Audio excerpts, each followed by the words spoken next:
Good evening. I'd like to call the Parks and Recreation Committee meeting of Tuesday, September 15th, 2020 to order. Are there any disclosures of pecuniary interest and general nature thereof? Seeing none, I'll ask for a motion to approve the meeting agenda. Moved by Councillor Abdallah, seconded by Councillor Plummer. All in favor? Approved. Joining us virtually is Ron. Welcome, Ron, and we have other councillors here in the chamber. Nice to be back to some form of normal. So the first item here, and Ron will report, is community partners. Ron?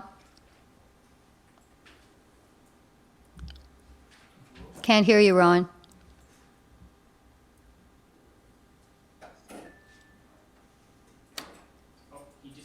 No, you just muted yourself. Sorry, try one more time. Unmute. You're good. Can you hear me now? Yes. Okay, perfect. So Madam Chair, our first item is it's regarding community partnerships. So a meeting was held with the Deputy Mayor as well as Councillor Abdallah with the CAO of the library about programming and how the library can partner with the Parks and Rec Department, the Active Living 55 Plus Center, and the Boys and Girls Club to coordinate programs offered to avoid duplication of services. Organized meetings will begin to regularly discuss various programming options and planning, and promotion through the department recreation guide, including the website and social media platforms, would be used. And should required funds be needed to assist with any of the programming, we can access some funds through the seniors and youth programming budgets. Any comments from committee? Councillor Abdallah? Thank you, Madam Chair. So, Deputy Mayor and I met with the CEO of the library in July or in August, and the whole idea is to streamline programming so there's no duplication and come up with some innovative programming. And how can we, this city council and the recreation department, better serve the citizens of Pembroke and the seniors community by having these programs and working with the recreation department, meeting 2 or 3 times a year. Elijah McHugh, who used to be the programmer, met with the seniors regularly, but now we'd like to see everyone together. And I went to visit Rodina Turner at the Boys and Girls Club headquarters, who have a lot of space. And she's very keen and enthusiastic on coming together with the recreation department more and developing promotion in the recreation guide and programming, accessing some of the funds. And one example that of the programming initiatives that could happen, she was talking about robotics and the STEAM Makerspace program. The library has done some of this before, but they don't have a lot of space. So maybe the library and the Boys and Girls Club could work together on some programming coordination, so better utilization of resources. And Arlene Ling at the Active Living Plus Center is very keen on getting together with the library and programming also to share space and sharing some funds. And we do have that dedicated funding we have from the family youth budget and the seniors budget. So how do we utilize that? One example would be Winter Carnival time, special event. They could access some of those funds. So just further developing programs and services for the community, and how do we reach out to the community, which is one of our objectives of the Seniors Advisory Committee. Thank you. Deputy Mayor Jerva? Thank you, Madam Chair. Just to echo what Councillor Abdallah has said, so we know that the Pembroke Public Library is a hub in our community. The thought was, so we both obviously sit on the library board, the thought was to meet with the CEO of the library and have that kind of a discussion. I don't doubt that there is, and I know that there is some partnering going on, that there is some discussions, and I know that at budget time I flat out asked the 50 plus center, the 55 plus center, that is there a duplication of service, what's transpiring. I don't care to get involved in the weeds. I don't want to get in on a staff level, but I think what one of the reasons for the discussion is perhaps it's beneficial to wade in a little bit just to ensure that on a regular basis, there's a structured approach, structured meetings, so that we know for a fact that there is discussions going on. We know that whenever publications come out for the city of Pembroke, that we're advertising different things that are going on at those events. We know that the partnership is excellent when it comes to Snow Spree. Not too sure what's going to transpire this year, but in the past, there's excellent partnership there, but it has to go year round. There can't be this duplication because it's the same ratepayer, it's the same folks that are paying for these things. And I commend Councillor Abdallah for reaching out to Rodina Turner, and it's just trying to bring in those different organizations and make sure that that partnership happens, but some structured nature to it in terms of, I'm not about having meetings for the sake of meetings, but it's to ensure that that is going on, that there is that communication, because there's nothing worse than a committee that says, okay, and call the chair, we'll have a meeting when it comes up, and then it never happens because we're busy and we move on to other things and so forth. I like to see that it happen, that it be structured somewhat, and that happened. But the reason why it happened at the library, if anyone's curious, is because, again, we sit on the library and we already know that they do a number of different programs, and it's how can we better partner. And certainly Karthi Rajamani, at the CEO of the library, is all about trying to do that, all trying to partner with, whether it be the seniors, the Boys and Girls Club, the city, what have you, whether it's with the skis, the snowshoes, whatever. So anyways, thank you.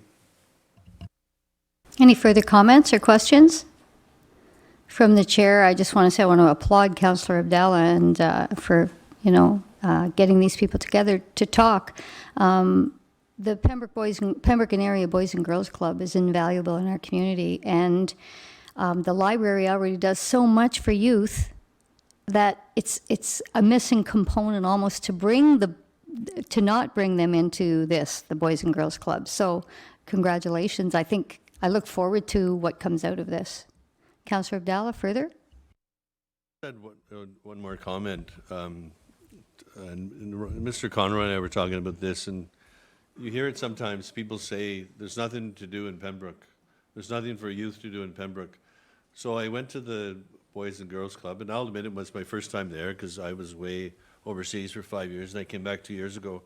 And I was overly impressed. And Sarah Frederick, the new programmer in Mr. Conroy's department, came with me. And they have one great program, and they have 2 full floors of space. They have a gymnasium on the main floor, and in the basement they have a full offices and activity center there, over at the Wesley United Church. And so much potential. They're fulfilling their potential. And like Mr. Conroy said, why reinvent the wheel? People say, the city should build a youth center. Well, we already have a youth center. We have Boys and Girls Club. So the Recreation Department can even further develop their relationships they've already developed, and just promote. And even our website. I know the CEO, Mr. Labier, said that there's money in the budget. They're going to be considering revamping the website. So that's another angle we could use. So just wanted to make that comment. Thank you. No further comments? Thank you.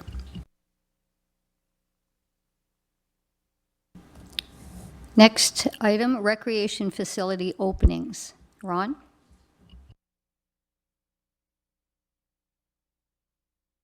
Can you hear me? There we go. Yes. Not now. Just hit it lightly. Okay. All right, Madam Chair. With COVID-19 and the move to stage 3 openings, some of the facilities were able to open with some strict restrictions. Pem 2 Arena opened up on August 4th with no use of dressing rooms or showers under the current guidelines. Staff have restricted the number of skaters to 25 for each group and have a screening at the entrance to control individuals in the building in order to have contact tracing should anyone end up with symptoms. This information must be kept for 30 days at the direction of the health unit. The ice rentals have been very steady with various groups and hockey clinics. PMC at this time has no time frame for opening due to the uncertainty at start of junior hockey. Staff will look at using this facility for other programming opportunities and using guidelines that limit the number of people permitted in the building at one time. The Kinsman Pool is being prepped for opening on September 21st, following the inspection of the health unit today. We've been granted permission to proceed based on the protocols staff have implemented. The pool will open with swim time reservations for family and lane swims initially. It is hope of staff to offer aquafit, Ladies Red Cross, as well as parent and taught programs, hopefully towards the end of September or into October. Red Cross swimming lessons will be implemented at a later date when protocols permit lessons safely. Strict measures will be in place to safely open the pool, and users are asked to adhere to the protocols. Patrons are also asked to call to book times for programs being offered Wednesdays to Thursday only between the hours of 9:30 and 2:30 to book their times. Costs related to the COVID measures are being funded through the COVID account, and any revenue generated will offset the maintenance and the operating costs of the facilities. Thank you, Ron. Questions, comments? No. Councillor Reevy? Thank you, Madam Chair. This is more positive news, I think, to see the facility slowly opening in a safe way. Of course, hockey season is gearing up, so to have the arena or both arenas open is going to be helpful, especially for the younger, the junior hockey people. And I'm very happy to hear that the pool will be resuming some function, so thank you. If committee would permit, I'd ask a question from the chair. The entrance to go into the pool for public entry is quite narrow, and I know a lot of the facilities that I've been going to lately have one entrance and a separate exit. So would somebody be monitoring the people coming and going, or has the plan been complete yet for, entry? No, fair enough. There's only one entrance and exit really for the pool because they're emergency exit doors. So the way staff have set it up is there's actually a physical line on the floor. So you go in one side and you come out the other side. You will be screened at the door by staff, including temperature, and your name will be kept. And there's arrows all over through the change rooms to follow the arrows to get out on the pool, vice versa to leave. So we've done the best with protocols that we could, given it the limited amount of space, but people will be required to wear a mask until they sit down in the chair to get in the pool. Thanks, Ron. And would masks be available there for people that maybe just, weren't paying attention to the world in the last 7 months? Or we do have disposable masks at our availability, so we will have some in the case that happens. So. Thank you.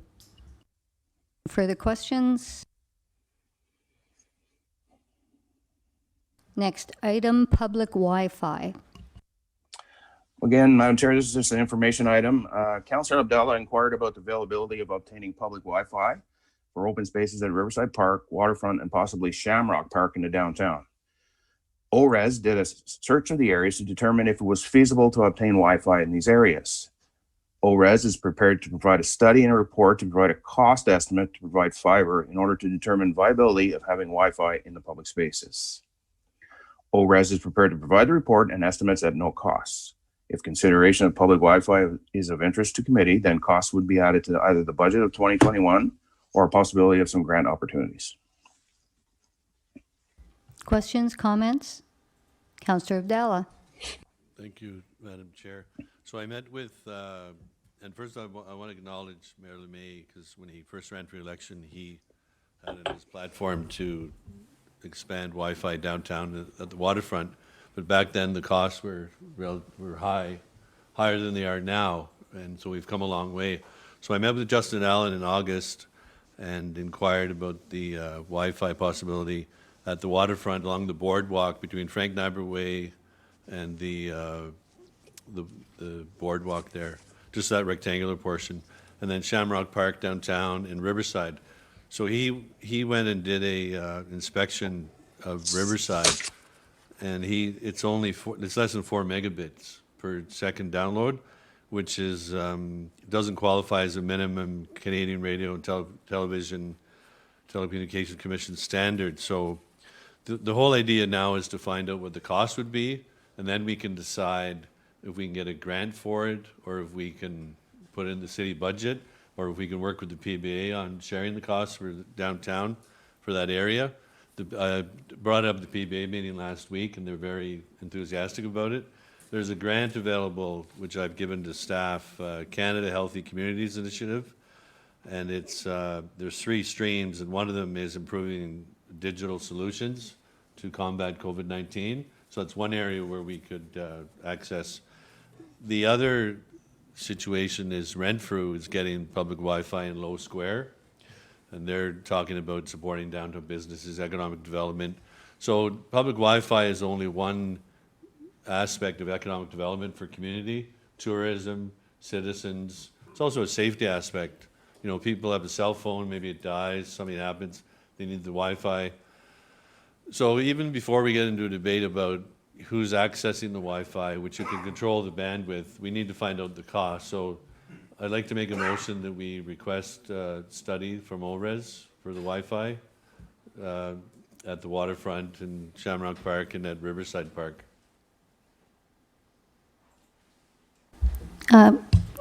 Councillor Plummer. Yes, I have no issue with certainly exploring the cost. This is not we're not basically saying we're going to do it, but I certainly think it's good to see what it would cost. I don't think a motion's required, it's just direction for staff, I believe. I see a bunch of heads nodding. Councillor Reevy? Thank you, Madam Chair. Yeah, it'll be interesting to see what ORES comes back with as far as cost is concerned. I'm assuming that this is something that we could phase in if the cost is exorbitant, so maybe focus on the waterfront, then move on to Shamrock, so that would be good. Great. So, Councillor Jackno. Thank you, Madam Chair. I think it's good for review. I mean, we're living in the technological electronic age, and as things progress, who knows where this may go. Thank you.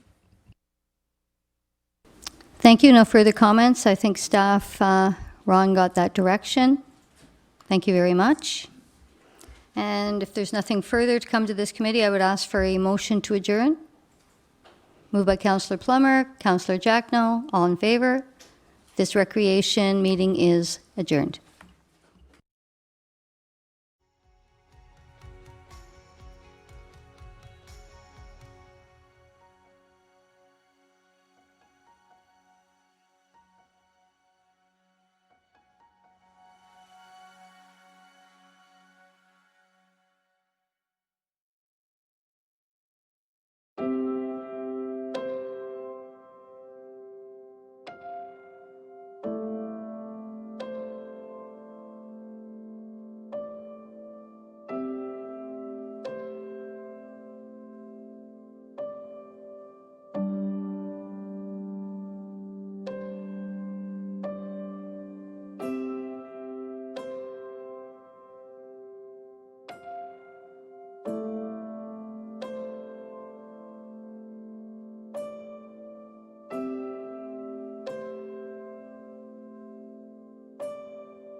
disclosures of pecuniary interest.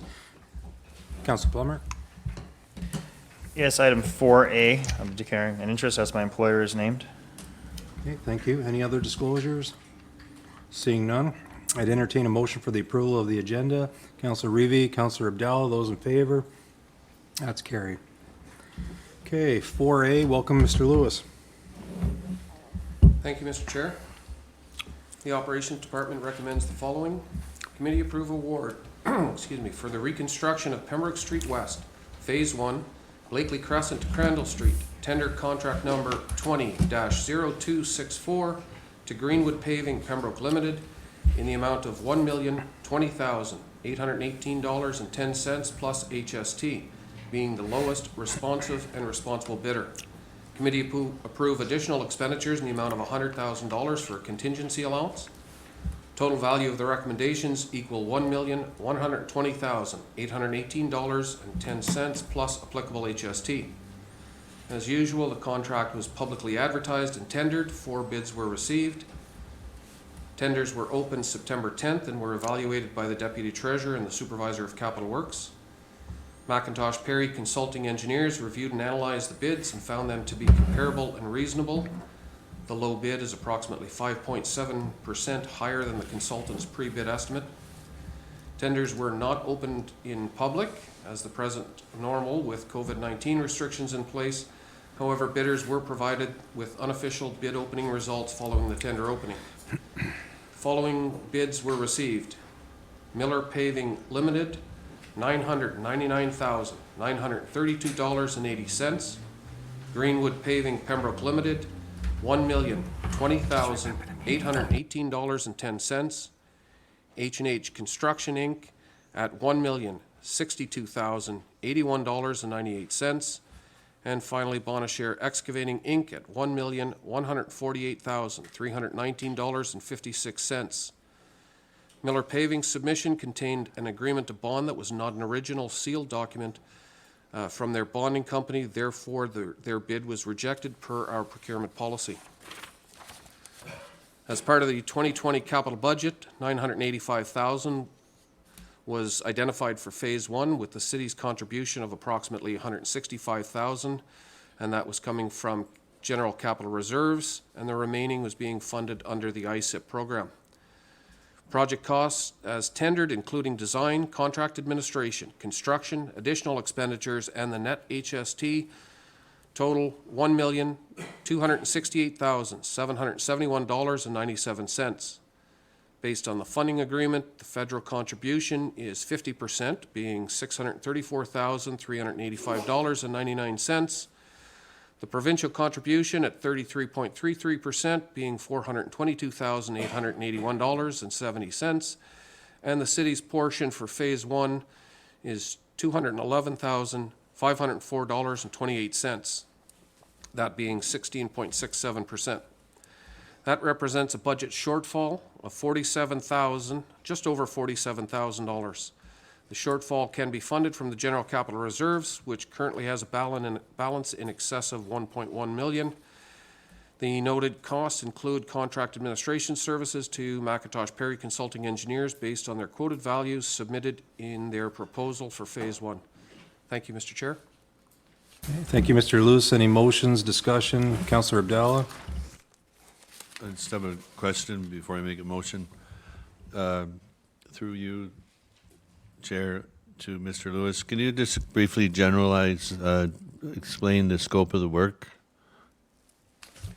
Through you, Mr. Chair, the work for this phase from Blakely Crescent, or basically from the city limits, just past the car wash at the west end of the city, bringing it up into Crandall just before the intersection of Crandall. It's to remove the existing asphalt surface in its entirety. There is some work to upgrade and repair some concrete curb work, some concrete sidewalk in that area, and to widen and pave the existing granular shoulders.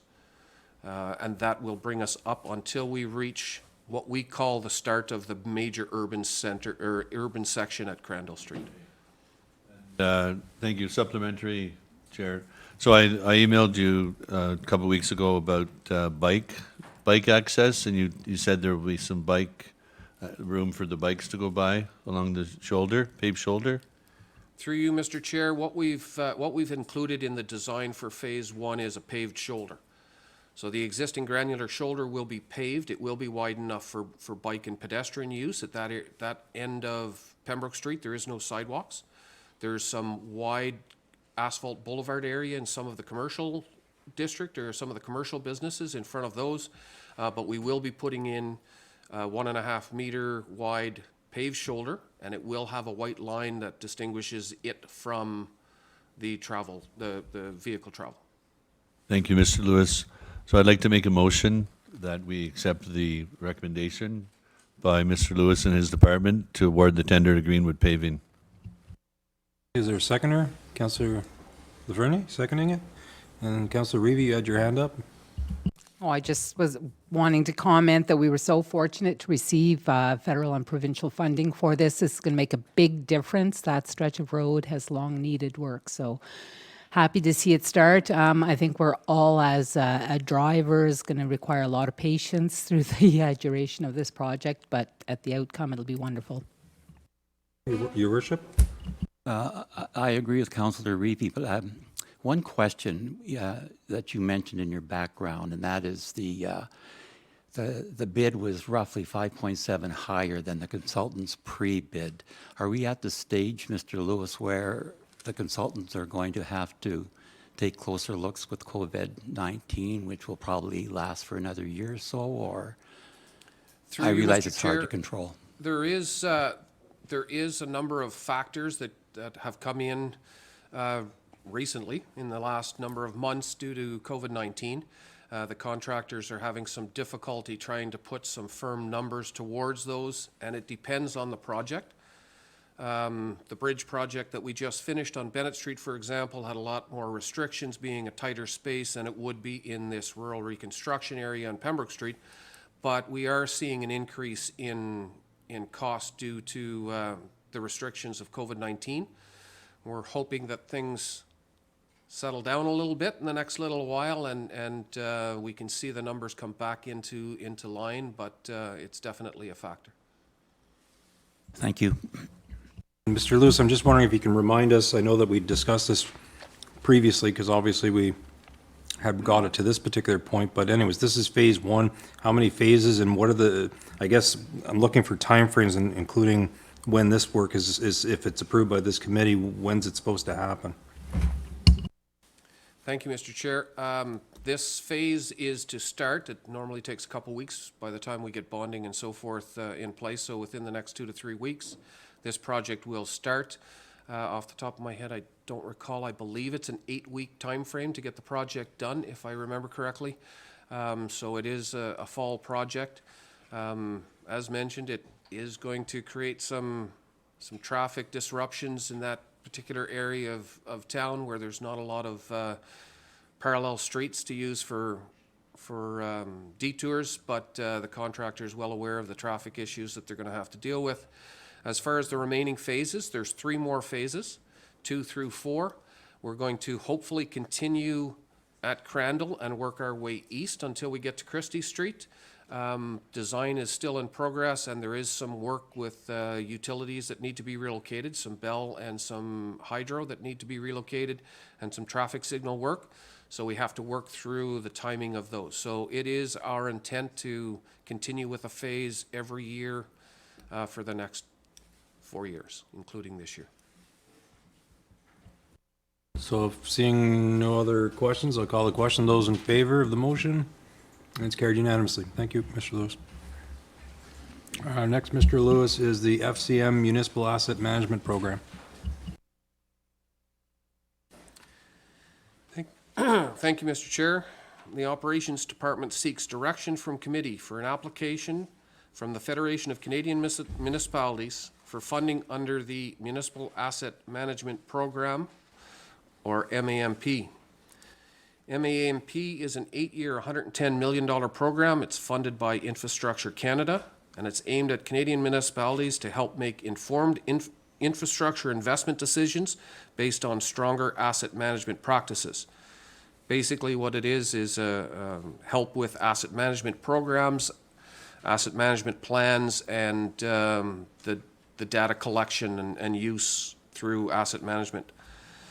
Applications were previously being accepted on a rolling basis until October of 2022, but due to a high volume of interest, an application deadline of September 22nd, 2020 has been established.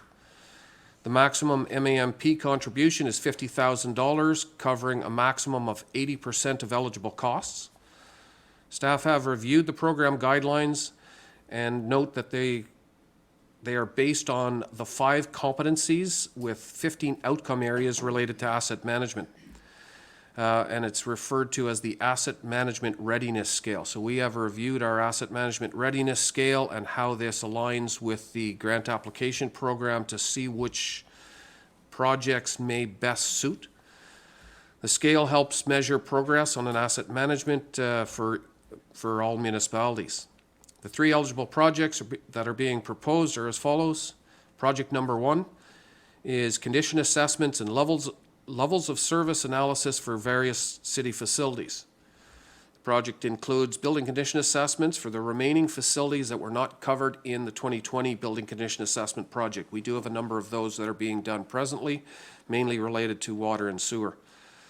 Specifically to be included in the next phase of building condition assessments would be the water tower, the quarry reservoir, the operations facility, and that includes the 2 garages as well as our sand and salt domes, the public library, City Hall, Victoria Hall, and the PACC. A levels of service workshop for staff is also included in this project for the city assets that I've just listed.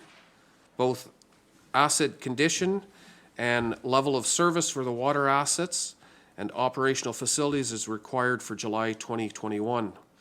Project 1 includes improvement in 5 of the outcome areas. So that particular project improves 5 of the outcomes out of 15.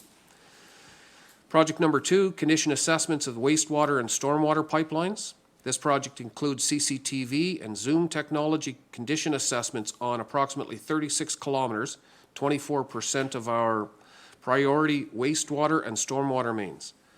The project additionally includes a prioritized list of main repairs and replacements, overseeing the work, review condition results, and the development of an inventory. As part of the government mandated asset management plan for the municipality, asset condition must be included. If the condition information is not collected, levels of service will be determined by staff based on information that we currently have, including the asset age, customer comments and complaints, availability, maintenance, main breaks, those type of things, which is something that we try and track as it is right now to give us some sort of understanding of the level of service that we're getting from those mains that we presently have. Project 2 includes improvement for the city in 2 outcome areas of the 15. Project number 3, wastewater and stormwater infrastructure. Capacity studies for asset management purposes. This project includes a study on the wastewater and stormwater capacity needs associated with expected future developments to help determine infrastructure sizes and to assist in determining levels of service. As part of the government mandated asset management plan for municipality, a 10-year levels of service projection must be developed. Project 3 also includes improvement in 2 of the outcome areas in the readiness scale.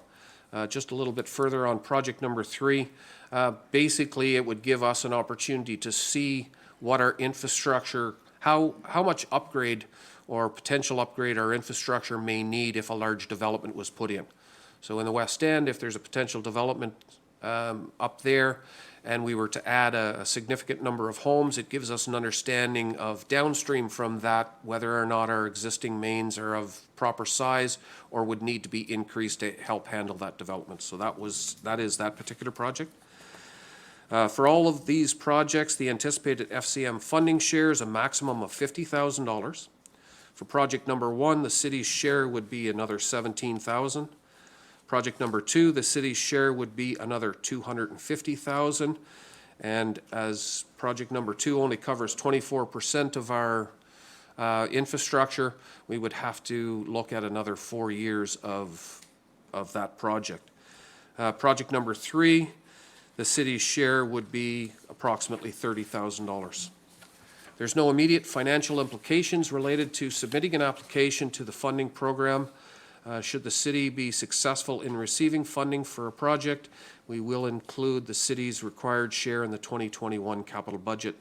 And just to note, our street scan program that we did a inventory and pavement condition index, as well as a sidewalk condition index on the city streets, was partially funded by FCM in a previous application.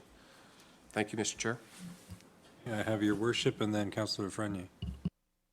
Through you, Chair, I have, first of all, a comment and then a question.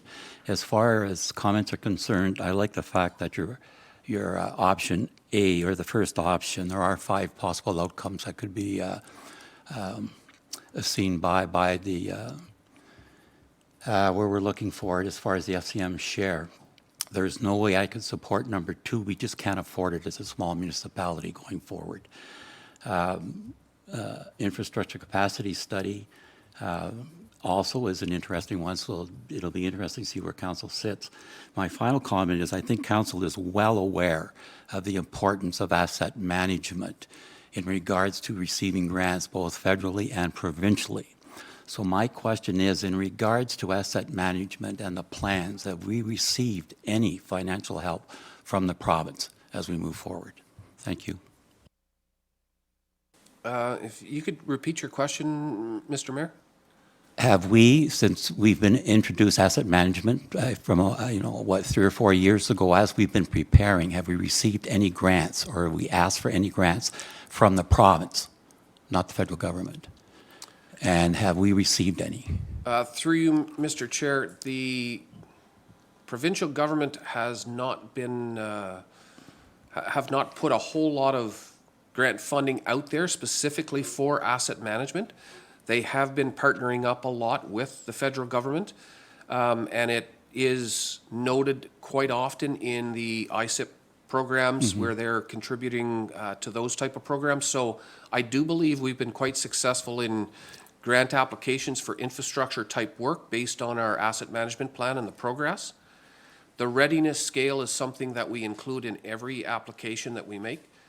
And it's very important when we're being scored in our applications, how we can show that we're improving our asset management plan. So not directly from the province for asset management purposes, but indirectly on infrastructure projects. Okay, thank you very much. Question.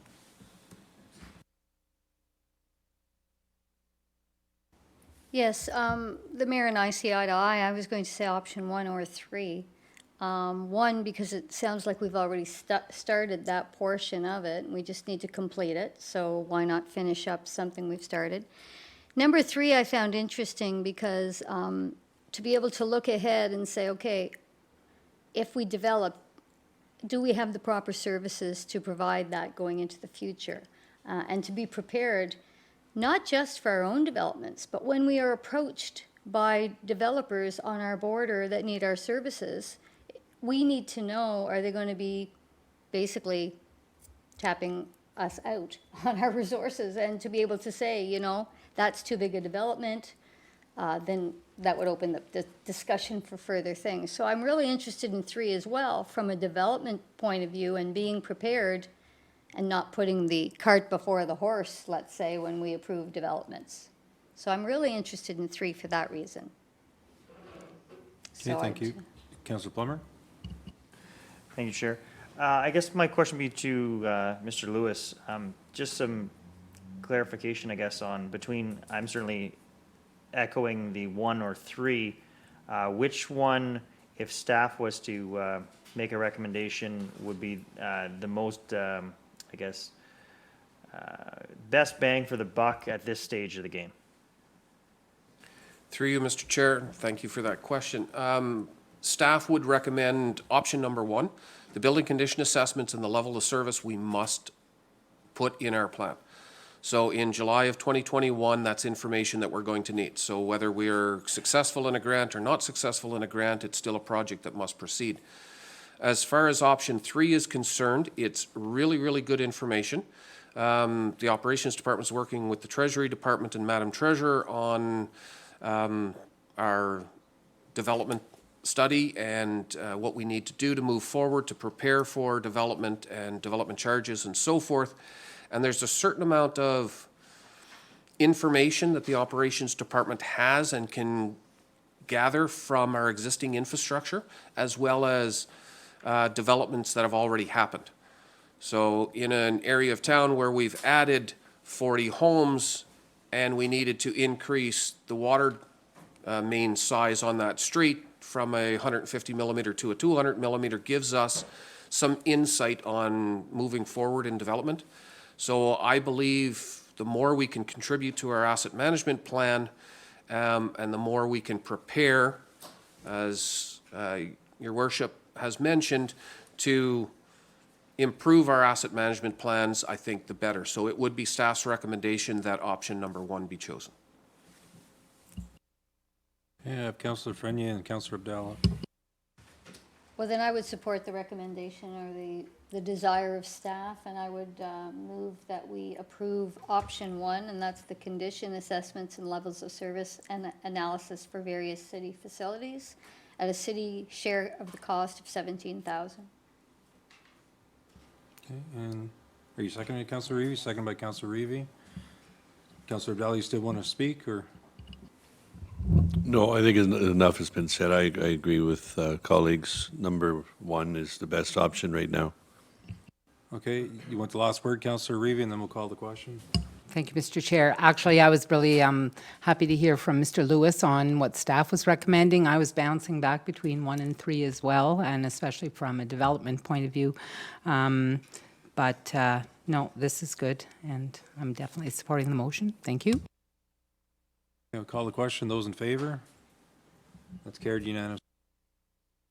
Mr. Lewis, next up is road occupancy and road cut bylaw.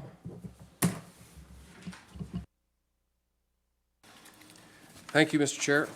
The Operations Department seeks direction for a bylaw to regulate road occupancies and road cuts on city streets. Staff will subsequently present a road occupancy and road cut bylaw and permit back to council on a future date with an implementation plan. So this is something I've been working with for the last 3 years, working with staff diligently to try and come together with a road occupancy and road cut bylaw. It's something that a lot of other municipalities are doing, have been doing for a number of years, and it really helps control a lot of what's happening on our city streets. We can control the work that we do. We can control our contractors that are doing work for us. It's a little bit more difficult when somebody else comes in to do work on our city streets. So been working a lot on this to try and get this moving forward. So we do seek direction with respect to a bylaw. The report that's included, it was included in the packages, a lot of information included in that report, and I apologize that it was such a long read. And we will return back requesting approval of a road cut bylaw and permit at a future date. And we do intend, if at all possible, to try and get this dealt with before the end of this year. It will give the utility companies, especially some of the other contractors that do work for private developers, and for the developers to have an understanding of what additional costs may be involved, and they can budget that for 2021. So the city, developers, private utility companies, property owners, etc., occupy the road allowance and perform road cuts for the repair and installation of new utility mains, service connections, entrance construction, scaffolding on sidewalks, temporary road closures, that type of stuff. The lifespan of a road is reduced due to these type of cuts. So every time a cut is made into an asphalt road, it reduces the life of that road. It's going to crack, it's going to move, it may settle. The asphalt quality is going to be slightly different than what was there before. Its age is different, and it's going to degrade differently than what was there before. And all of those things need to come into play when we start looking at what we do with it after the fact. So this report outlines various items for discussion and direction, if that is what committee pleases at this time, in terms of a road occupancy and road cut bylaw. So items number 1 through 9 have been developed based on research of staff and a benchmarking process. At present, we do have a system in place. It's not a permit type system, but we do have a, excuse me, municipal consent application. So utility companies, for example, will contact us, tell us that they would like to put in a new gas line at a certain location in the city of Pembroke. They provide us with their information. We complete a form, or we have them fill out a municipal consent form. They go through that process. We approve or don't approve basically the location that they're asking for. It gives us the opportunity to tell them what infrastructure we have in place, what conflicts they may have, what our standards are for that particular street. We have the knowledge how the street was constructed, so we can give them some insight on what they'll have to do to repair it. But that's as far as it goes. It's basically just an information package for them, and it helps us know who made that cut if we research it later on down the road. So if it pleases the committee, I'll briefly describe each of the 9 items. And then if you'd like, then we can go back afterwards and seek direction individually on each item. Some of the items tend to tie together, so it's probably best to get through them first. Item number 1, establishing a road occupancy and road cut permit. So road occupancy and road cut permits are currently required in the majority of municipalities that surveyed. It would be intended that anyone working within a city road allowance get a permit, so that staff are aware of who, when, where, and why these works are being completed. City work, either in-house or city contractors, would not require permits. We're not going to ask ourselves to fill out a permit. If the contractor was hired by us, we already know what it is they're doing, and we have plenty of information on that, so we don't necessarily need anything else. But anybody else that wants to occupy space in our road allowance, we should know what it is they're doing and why.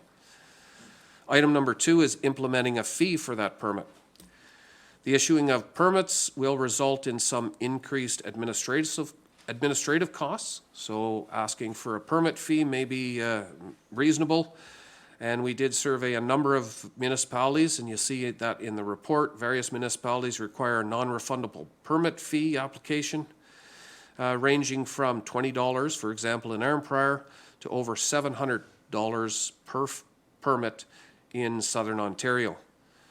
There are a number of ways to look at permits. We're still researching the best way to go about that. Some of the utility companies, if we were to charge a permit for the utility companies, a lot of other municipalities are basically looking at it and saying, you do on average X amount of cuts in a given year, so we're just going to kind of figure out what that is, and every year you'll walk in and give us a permit fee for X amount of dollars, and that'll cover us for the year. So there are a number of different ways to do that.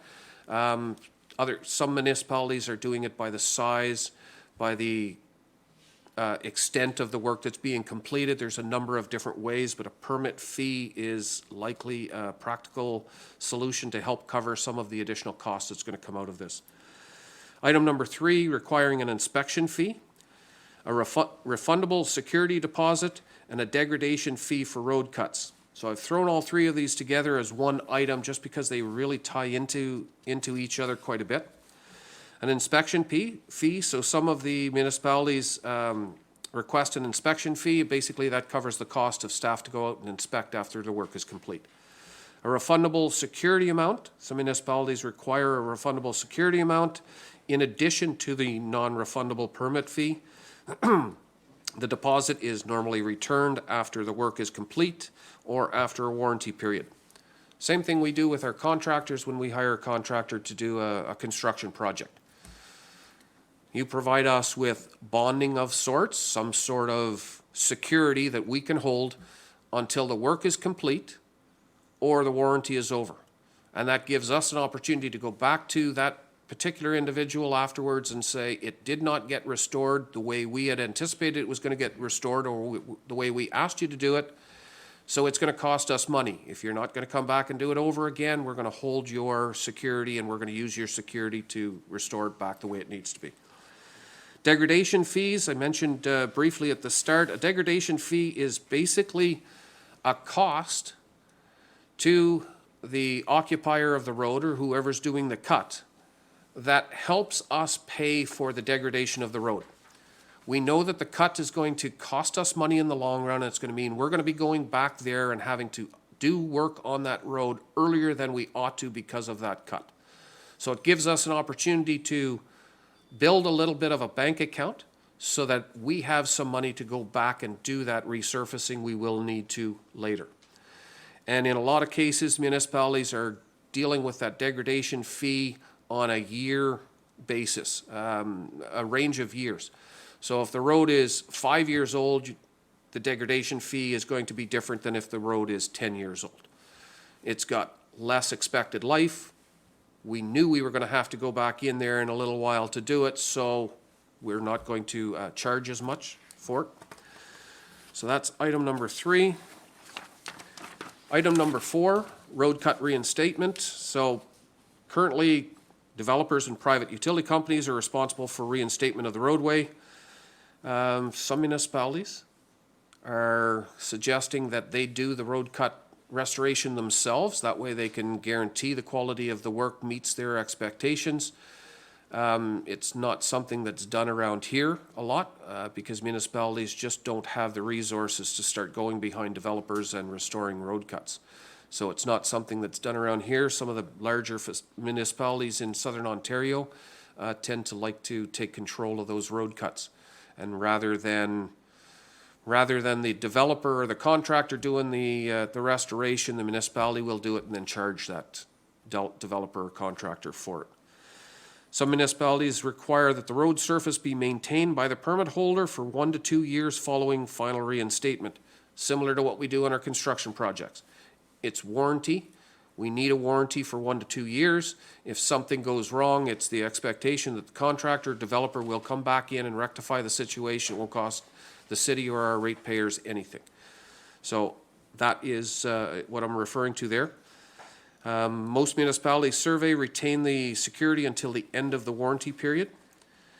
It can reasonably be assumed that the monitoring of responsibility will result in increased administrative costs for the department, which again may necessitate the need for a permit fee or other fees just to help us cover those costs.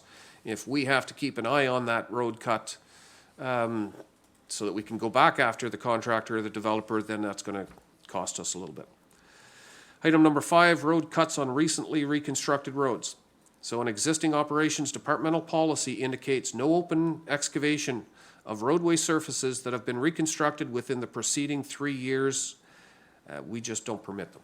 So at this point in time, we have a moratorium. If the road has recently been reconstructed or resurfaced, we don't allow any cuts in the road for 3 years. Brockville has a 5-year moratorium unless there's an emergency. Staff would be suggesting that a permit applicant must seek consent of council for the issuance of a road occupancy permit authorizing a road cut in a location where roadway reconstruction or resurfacing has occurred within the last 3 years. So, yes, the intent would be to hold our moratorium. So, no road cuts on a road that's recently been reconstructed or resurfaced in 3 years. But at the same time, there are times when we want that cut. The cut may be required because we have a development happening or which we are promoting. A business may be establishing on a piece of property and now wants to go to natural gas rather than other heating sources or utility sources. So there may be times where we would be accepting that road cut, and then I believe it should come before committee and council to make that decision whether or not we're going to waive the moratorium for that particular circumstance. Moving on to item number 6, allowing exemptions for utilities from the permit application fee. So I wouldn't necessarily recommend that we don't require a permit from our utility companies, but we may want to consider exempting them from the permit fees. It's something that we're doing a little bit more research on, but it is something to consider. We have been, over the last number of years, promoting the utility companies, especially NRTC, Bell, and Codco, to come in and help our ratepayers with communications. we don't necessarily want to stymie what we've been promoting by creating an additional expense not only to the utility companies but also to our ratepayers. If we charge the utility companies a whole lot of money to deal with permits, they're going to pass it on to their customers, and our ratepayers could suffer as well. So we really need to consider that one a little bit. We do have various pre-existing agreements with some of the utility companies, and we have to review those in detail to ensure that, that any permit fee is acceptable in that agreement. So as I mentioned, staff would suggest that utility companies be exempt from a road cut permit, similar to a majority of municipalities that were surveyed, so that we don't hurt our ratepayers as we're moving forward with this. Item number 7, penalties. I would recommend that we put penalties in place for those that don't necessarily adhere to the road occupancy and road cut bylaw. So somebody may want to begin a road cut without a permit. They may disobey the terms of the permit. They may not do traffic control or provide proper restoration to meet our standards. And it would be our suggestion that we develop this bylaw with penalties in place and include short form wording so that we can have bylaw enforcement help us by fining those that don't follow the bylaw. Item number 8, review period. A review period outlines a maximum amount of time that the City of Pembroke staff have to review permits. We would recommend a review period of 7 working days. Some municipalities do it in 5. Some municipalities have a little bit longer. Some municipalities have departments or staff devoted just to municipal consents and this type of stuff. The City of Pembroke doesn't have those resources, so we might need a little bit more time. 7 days comes to mind because if somebody is off for a week, they're back for 2 days before the permit application expires. So it gives an opportunity for various staff members to be able to jump in and help out with this process. Item number 9, expiration dates. Implementing an expiration date to issued permits allows the city to ensure restorations are completed within current standards. Further, the expiration date avoids utility companies from holding land from other companies. I've discussed this before when we talked about various different utility companies that want to come in and do some work in the City of Pembroke and how we would handle those major projects. Not just 1 or 2 residents, but a full neighborhood or those type of things. The concern always is when we sign agreements with utility companies that they feel they may own the land that they occupy or that they want to occupy. So if we have a utility company that's trying to get ahead of the game of another utility company, they may come in and ask for a permit for a stretch of road, saying they're going to put in their infrastructure and that they don't necessarily do it, and we may not be able to have the opportunity to have another utility come in and service those residents. So we don't want to get ourselves into a situation where we've got land holding intent by the utility companies. By using an expiration date on the permit, it gives us an opportunity to try and control some of that. Lastly, the expiration date helps encourage the work to be completed in a timely manner. So staff would recommend that road occupancy and road cut permits expire 60 days from approval if the work is not commenced, and that the permit expire after 1 year. 1 year gives us the opportunity to ensure the work is completed to our satisfaction, and it also covers a reasonable warranty period. The financial implications of this report: the higher pavement repair standard and the implementation of degradation fees may add additional costs to developers, utility companies, ratepayers and residents if they're doing some work in our road allowance. The degradation fees will partially fund the road rehabilitation program, but in essence will basically be covering the loss of reduced useful life of the roadway surface due to cuts. And we can go back to each individual item separately for direction if that's committee's wish. Thank you. Okay, thank you, Mr. Lewis. And so in following with that, and it makes only abundant sense, we've done it that way before.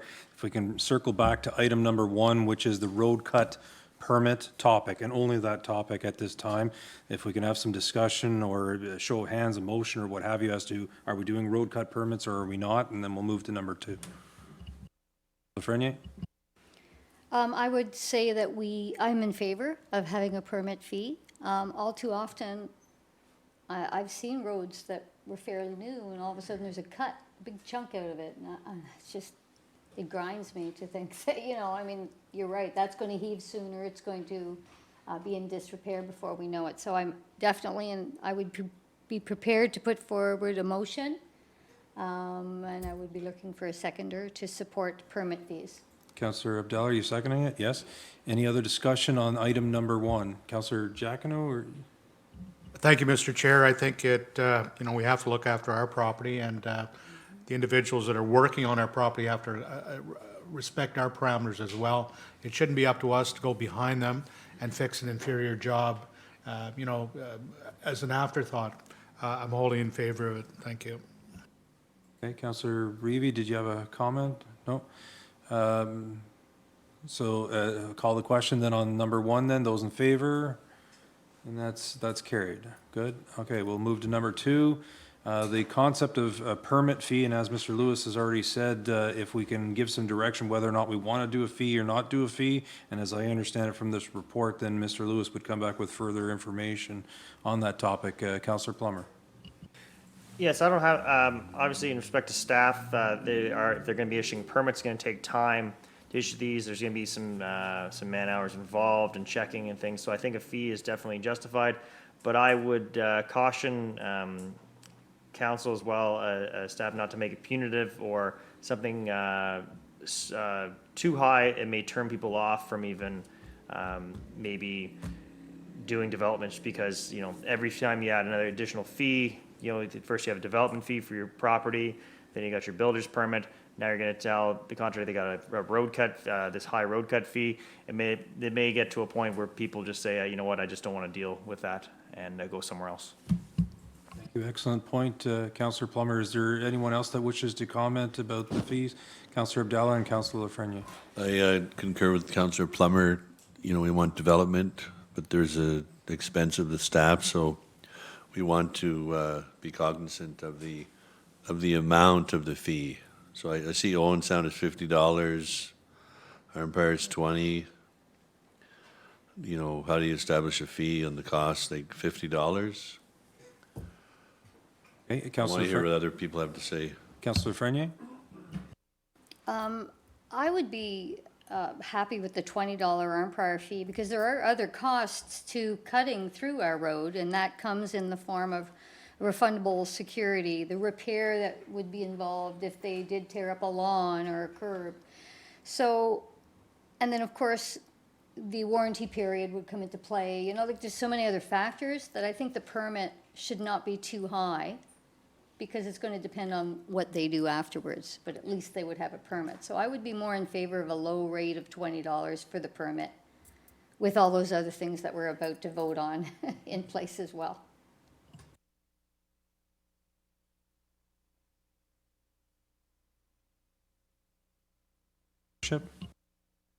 Agree with Councillor Lafreniere. I think and also Councillor Plummer. The important thing here is they're getting a permit, so our staff knows what's going on, and that to me is the issue. So I'd rather see the fee as low as feasible. Yes. Through you, Chair. Thank you, Mr. Chair.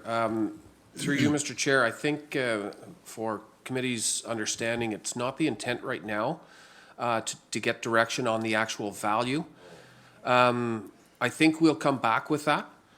So understanding the comments and the feelings of committee at this point, we don't want to make it punitive. We don't want to dissuade development. That's definitely not staff's intent. Our intent will be to come back with a little bit more research on what we believe it's going to cost us. We may have a sliding scale for this type of permit depending on what type of application it is. If we have to go out and look at traffic control measures and the cut, the size of the cut, those type of things, we'll look at that. If we've got to make 2 or 3 trips out, then the permit fee may be a little bit higher. For some of the utility companies that are presently using directional boring, they're not cutting into our road. They've got a small pit on the grass side on one side of the road and one on the other side. We know they're doing it. We drive by once. We give them a wave. We don't come back until they're done. And when they're done and we see grass growing there, we have nothing else to do. That permit fee would be very small. So it's not our intent to do that, but I would suggest if it's committee's direction to move forward with a permit fee, then we'll come back with recommended fee schedule. Okay, thank you, Mr. Lewis. How about this, just a show of hands in terms of being in favor of the fee, and then that's the direction then for Mr. Lewis, and he can return with some comments about it. Okay, there's your show of hands.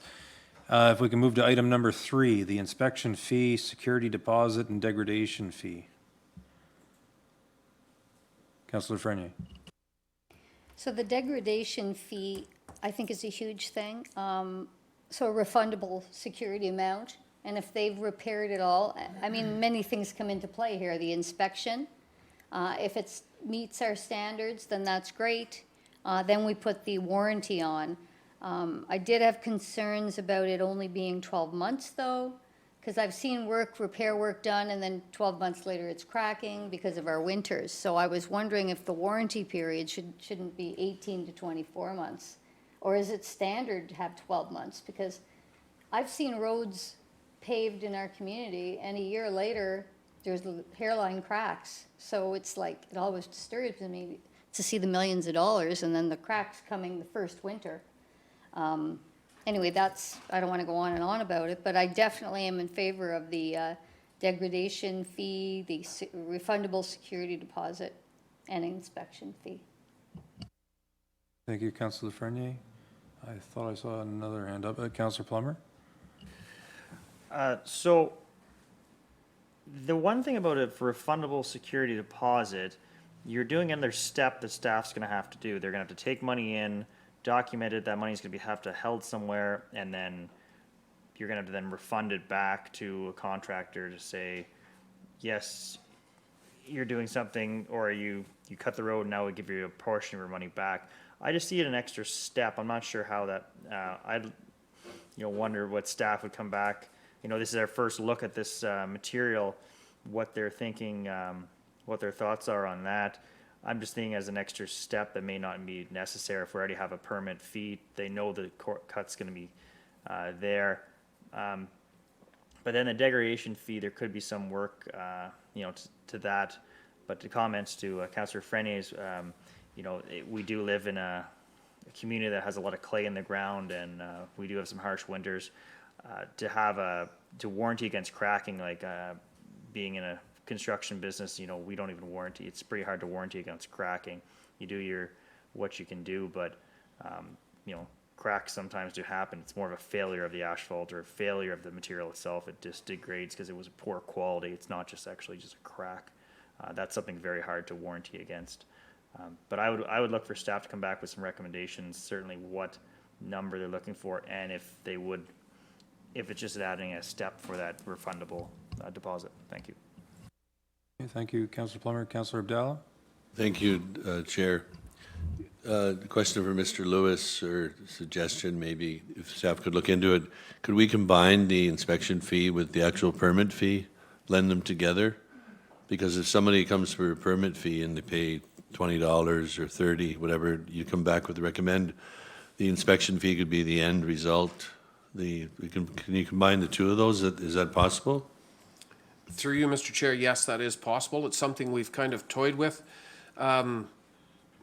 The issue is if we're not going to charge a permit fee for utility companies, for example, because we want to promote them helping our ratepayers with communications, we're still possibly going to have to go out to a location to check and inspect their work afterwards. The chair and Councillor Giacono and I have discussed a particular location in town a number of times where utility company after utility company after utility company was at that location, and it gets extremely difficult. We were over and over and over there. Staff was probably on site a dozen times trying to ensure that we were going after the right utility company. So yes, it's possible to put those two together, but we have to be careful that we're not waiving permit fees for some and then don't have an inspection fee afterwards. Councillor Abdallah? Supplementary, so maybe you could have one permit / inspection fee for certain contract, type of contractor and then a separate policy for the utility companies? So through you, Mr. Chair, it is what we think we'll likely have to do. We may have to look at a number of different scenarios and try and pick a scale that works for those various different scenarios. I don't believe it's going to be clear cut where there's going to be one permit fee and one inspection fee for every different thing. The company that's hired by a local merchant downtown Pembroke to wash the windows on the third story of his building that's going to have scaffold on the sidewalk ought not to be paying the same fee for a developer that's going to be cutting into our roads and doing infrastructure. So staff is prepared to start putting that type of stuff together if it's committee's direction that we work on a fee schedule. Okay, so I'm just looking around, I see either A, from the comments already made, or secondly, some nods and so forth, that seems to be, in respect to item number 3, what your direction is, Mr. Lewis. Okay, Councillor Frenier?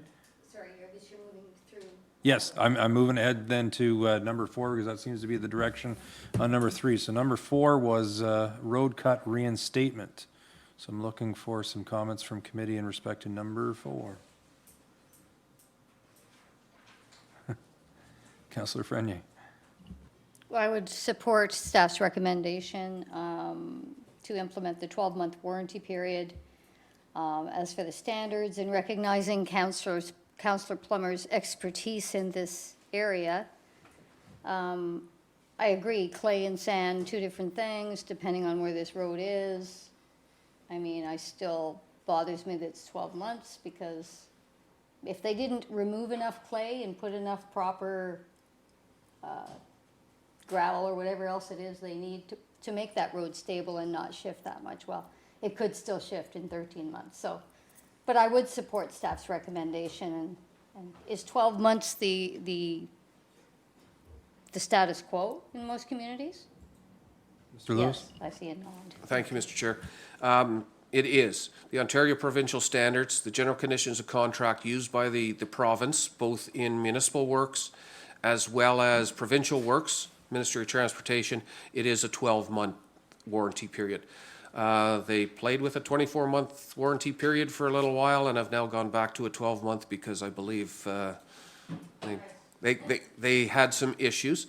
And I don't think we want to reinvent the wheel. There's others out there that are working through that warranty period and have for quite some time, so I believe that's probably the best. Well, then I would put a motion forward to support staff's recommendation to initiate and to implement the 12-month warranty. And Councillor Abdallah, you're seconding it. Mr. Lewis, I'm wondering if in this item, if you can comment, so I know that Councillor Fernie has mentioned cracking, but I'm going to give you 2 examples that I'm sure we're all familiar with. One was Julian Street. Another one is Everett Street before the reinstatement or the road works that was done there. Like, would those be 2 examples of situations of road cuts and it wasn't just cracking? Yes, Mr. Chair, that is the case. Julian Street is the one that definitely comes to mind for me. It was a development that, if I remember correctly, it was a side-by-side duplex that was built. And the services that were put in there may have been a lack of compaction. So a number of things ought to have been put in place at that point in time. If we had this bylaw, we may have caught some of those things. So it would be my thought that maybe the developer should be providing us with compaction results, ensure that they're getting the proper compaction on those things. It would be a permit taken out by the developer, and it would be a permit that is being held by the developer, not by the contractor that's doing the work. So what happens sometimes is we tend to try and go back after the contractor we saw on the job site last, who may not be the one that's responsible for the lack of compaction or the fact that it's settling or heaving. The developer started the thing, the developer finished it at the end. It's the developer's responsibility to come good when it's not done. But to answer the question, yes, that was heaving issues and settlement issues and services. I just simply pointed out so that committee has it at the forefront of their minds when they're talking about this particular subject. Sometimes it isn't, like, this is well worth the discussion that we're having, because often it's not just, you know, a crack or something, that, like, this is significant where you, depending on your speed, you might be airborne when you're traveling. Okay, so just, so the motion is on the floor in respect to the road cut reinstatement, 12 months. Can I have those in favor? And that's carried unanimously, Mr. Lewis. Did we get a seconder? I believe Councillor Abdallah. Number 5, we have road cuts on recently reconstruction roads with their present policy and so forth. Councillor Lafreniere. I would recommend that consent should be received by council for any road cuts on newly paved roads of less than 3 years, and I believe right now there is, that would be supporting the existing policy, am I correct? Correct. So Yes. I would move we support status quo. Okay, do I have, Councillor Giacono seconding that? Do I have any discussion? If not, I'll call the question. Those in favor of that one? That one's unanimous, Mr. Lewis. Moves us to number 6. We have allowing exemptions for certain utilities from the permit process. Councillor Abdallah, and then I have Councillor Frenier. I'm definitely in favor of that. And just like Mr. Lewis said, we want to promote growth, and especially in the technology area in Pembroke. So definitely in favor of allowing the exemptions for the utility companies. Councillor Frenier? So I could support that. However, the inspections, as was previously mentioned, we would come up with some type of inspection fee for the restoration of the area. And then I'm wondering what staff's feelings are about the degradation fee or refundable security amount on that issue for utilities. Would it be staff's recommendation to also waive that as well? Through you, Mr. Chair, it would be staff's recommendation that only the permit fee be waived, just the initial application. Bell wants to come to your home and do a new drop wire from the existing overhead utility pole that's in front of your home to your place. They're probably only in our right-of-way for 3 or 4 feet. The permit, and for them to do that over and over and over again all year long is going to be time-consuming for them, for us, and it's going to get costly. And I don't believe that's where we're going with this. What we're trying to do is the road cuts, we're trying to deal with the degradation, we're trying to deal with our costs and inspection. Those fees I would not recommend that we waive those. It's just the permit application fee itself. Then further, I'd be prepared to put forward a motion that we only waive the permit fee for utilities, but other fees will be implemented just like any other road cut. Okay, do I have a seconder for what Councillor Plummer? Yeah, I would second that, and I would just put a privy to that, those inspections or whichever extra fees will to be decided at a future council date, because as we don't know what the amounts are at the moment. Fair enough. Those in favor? That's carried, Mr. Lewis. Next, there was the discussion, item number 7, about penalties, and staff is seeking direction in terms of penalties, and I suspect short wording.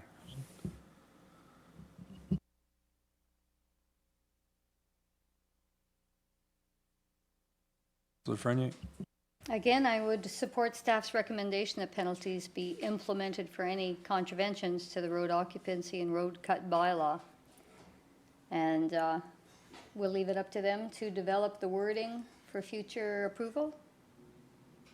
Councillor Giacono, seconding. I'm seeing some nods, so those in favor? Yes, good.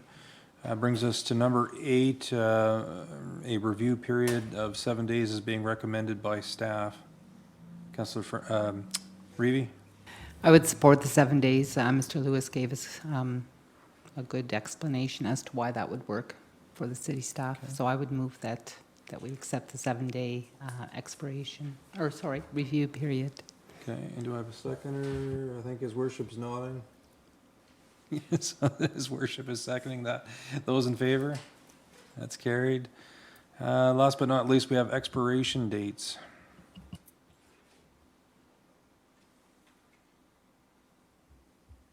Counselor Plummer? I would agree with staff's recommendation that the permit fee is only good for a certain amount of time, and that it ensures that these road cuts are basically made and finished before the winter season, because certainly we've had instances, or I know of instances where a road cut has been left and then it's gravel over the winter or something that causes a lot of issues for snow removal and maintaining the road over the winter. Counselor Abdallah? I'll second the motion. Okay, those in favor? That's carried. Thank you. Any final words in respect to road occupancy matter, Mr. Lewis? I would just like to apologize again for the length of this report and the discussion that followed, but I do appreciate committee's help with this. It has been something we've been working on a while, and I think it's only going to better the city. Thank you very much. Thank you, and with that, I'd entertain a motion to adjourn. I got Councillor Abdallah, Councillor Reeve, we are adjourned.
Good evening, everyone. I'd like to call this council meeting of Tuesday, September the 15th, 2020 to order. Before opening this meeting of council, I would ask those in the council chamber to bow their heads and each in your own way, each in your own words, silently join in a prayer of guidance over these proceedings.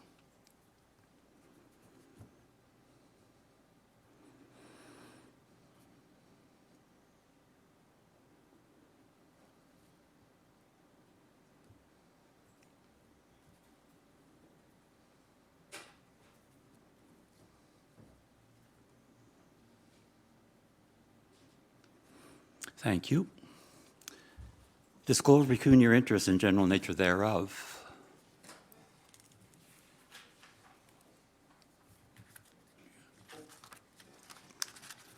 Go ahead, Councillor Plummer. In item 5A for the award of Phase 1, as my employer is named. Okay, thank you. Approve our minutes of our regular meeting of council held September the 1st, 2020. Moved by Councillor Reeve, seconded by Councillor Lafreniere. All those in favor? Carried. Receiving the minutes from the Pembroke Heritage and Murals Committee of September the 2nd, 2020. Moved by Councillor Abdallah, seconded by Councillor Plummer. All those in favor? Staff reports, the Operations Committee, Deputy Mayor. Thank you, Your Worship. Your Operations Committee begs to report and recommend from its meeting held this evening as follows. Moved by myself, seconded by Councillor Jacquino, that tender contract number 20-0264 for the reconstruction of Pembroke Street West, Phase 1, which is Blakely Crescent to Crandall Street, be awarded to Greenwood Paving, Pembroke Limited, in the amount of $1,020,818.10 plus HST. That the Operations Department be authorized additional expenditures in the amount of $100,000 for a contingency allowance. The total value of the recommendations equals $1,120,818.10 plus applicable HST. Moved by Deputy Mayor Gervais, seconded by Councillor Jacquino, that tender contract number 20-0264 for reconstruction of Pembroke Street West, Phase 1, Blakely Crescent to Crandall Street, be awarded to Greenwood Paving, Pembroke Limited, in the amount of $1,020,818.10 plus HST. The Operations Department be authorized additional expenditures in the amount of $100,000 for a contingency allowance. The total value of the recommendation equals $1,120,818.10 plus applicable HST. All those in favor? Okay, carried. Parking bylaw. Councillor Reeve. Thank you, Your Worship. Moved by myself, seconded by Councillor Abdallah, that Bylaw 2020-70, a bylaw to amend Bylaw 2005-55 as amended, being a bylaw to regulate and control the parking of vehicles in the city of Pembroke, be adopted and passed, and further that the said bylaw be signed by the mayor and clerk and sealed with the seal of the corporation. Moved by Councillor Reeve, seconded by Councillor Abdallah, that Bylaw 2020-70, a bylaw to amend Bylaw 2005-55 as amended, being a bylaw to regulate and control the parking of vehicles in the city of Pembroke, be adopted and passed. And further, that the said bylaw be signed by the mayor and clerk and sealed with the seal of the corporation. Any comments? Yes, Your Worship. On September 1st, the Planning and Development Committee directed staff to make the east side of Dominion Street from McGee Street to the dead end a no parking zone, as was presented at the time as option 3. Thank you. All those in favor? Okay, carried. Resolution 2020-018, Councillor Jacquino. Thank you, Your Worship. Moved by myself and seconded by Councillor Plummer, be it resolved that the Corporation of the City of Pembroke direct staff to apply for a grant opportunity from the Federation of Canadian Municipalities Municipal Asset Management Program for condition assessments and levels of service analysis for various city facilities. Be it therefore resolved that the Corporation of the City of Pembroke commits to conducting the following activities in its proposed project submitted to the Federation of Canadian Municipalities Municipal Asset Management Program to advance our asset management program. building condition assessments of various city facilities, including the water tower, quarry reservoir, operations facility, including 2 garages and sand and salt domes, public library, City Hall, Victoria Hall, and the PACC. Levels of service workshop for staff to establish current levels of service for the above-listed city assets. Be it further resolved that the Corporation of the City of Pembroke commits approximately $17,000 from its budget towards the cost of this initiative. Moved by Councillor Giacono, seconded by Councillor Plummer. Be it resolved that the Corporation of the City of Pembroke directs staff to apply for a grant opportunity from the Federation of Canadian Municipalities Municipal Asset Management Program for condition assessments and levels of service analysis for various city facilities. Be therefore resolved that the Corporation of the City of Pembroke commits to conducting the following activities in its proposed project submitted to the Federation of Canadian Municipalities Municipal Asset Management Program to advance our asset management program. Building condition assessments of various city facilities, including the water tower, quarry reservoir, operations facility, including 2 garages and sand and salt domes, public library, City Hall, Victoria Hall, and the PACC. Levels of service workshop for staff to establish current levels of service for the above-listed city assets. Be it further resolved that the Corporation of the City of Pembroke commits approximately $17,000 from its budget towards the cost of this initiative. All those are your comments, Councillor Giacono. Thank you, Your Worship. As per your directive, we know that you like to have any grant available where no stone is unturned, and that's a good thing. The Federation of the Canadian Municipalities works closely and has the ear of the federal government. It also interacts very closely with the Association of Municipalities for Ontario. So having our footprint placed on an application for the grant of this nature helps our community with asset management concerns, and also I think puts us in a favorable light when we're making an application for a grant. Thank you. Thank you. All those in favor? Okay, carried. Mayor's report. Now that the school year has begun and the fall weather has arrived, it is more important than ever to follow public health guidelines and wear a mask, wash your hands frequently, and maintain social distancing in public spaces. Ontario's COVID-19 cases are on the rise, and last week we had our first case of COVID-19 reported at Fellows High School and another today. The Renfrew County and District Health Unit and the Renfrew County Public School Board were quick to react, notifying parents and students of the situation, and contact tracing is being handled by the health unit. On that note, I'd like to acknowledge and thank our local teachers, administrators, and support staff working in our schools who have adapted their classrooms and provided online learning environments for their students. This school year will be challenging, and your efforts are appreciated by the community and instrumental for the academic success of our students. I'd also like to welcome those students attending Algonquin College in Pembroke. Whether you are studying in person or virtually, you are a valued member of our community, and we wish you much success during this academic year. I would also like to encourage all Pembroke residents to shop locally and to continue supporting our business community. So many local shops are offering modified services to keep you safe, such as curbside pickup, delivery, and online shopping.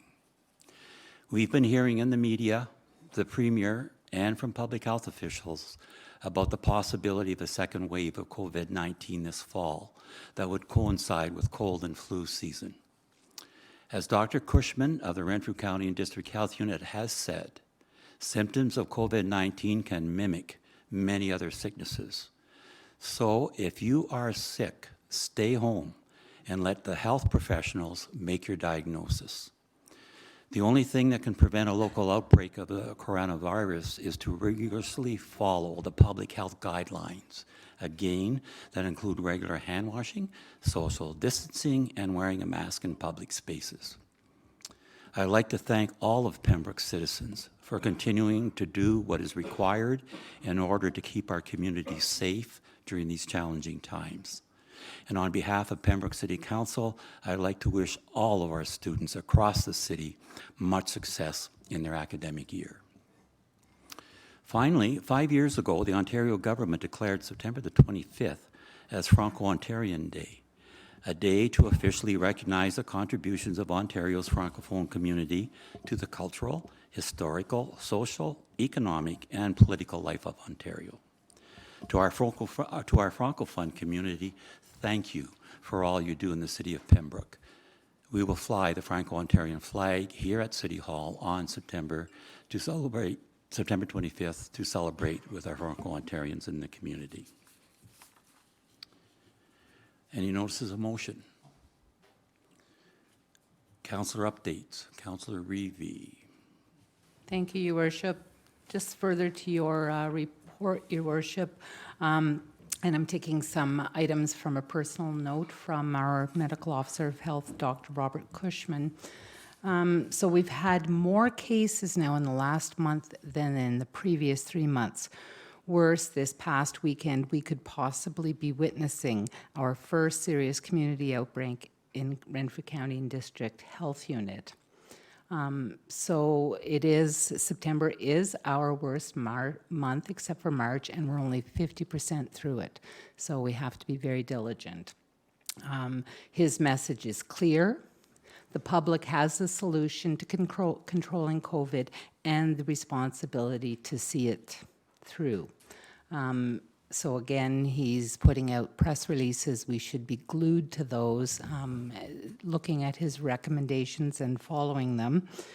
The mayor did refer to this. If you're not feeling well, don't make your own diagnosis. That should be left to the health professionals and to the testing. So here in the county, we're lucky to have Renfrew County Virtual Triage Assessment Center. Please make contact with those if you do feel you need testing.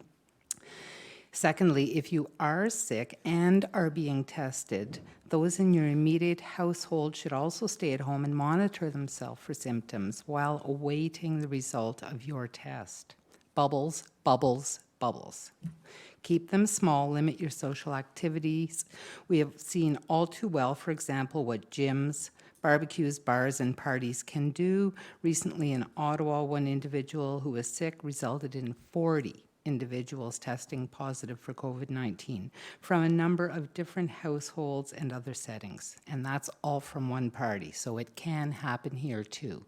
So we have to listen to what he's saying. We have to stay in our bubbles, stay protected, wear our masks, wash our hands. And hopefully we'll get through the rest of this month without any further outbreaks. Thank you. Thank you. Councillor Abdallah. Thank you, Your Worship. I want to talk about Community Watch for a minute. In the water and sewer bills this week, you're going to get a flyer, which was done very nicely by Elijah McEwen, the communications officer for the city. We're very thankful for that.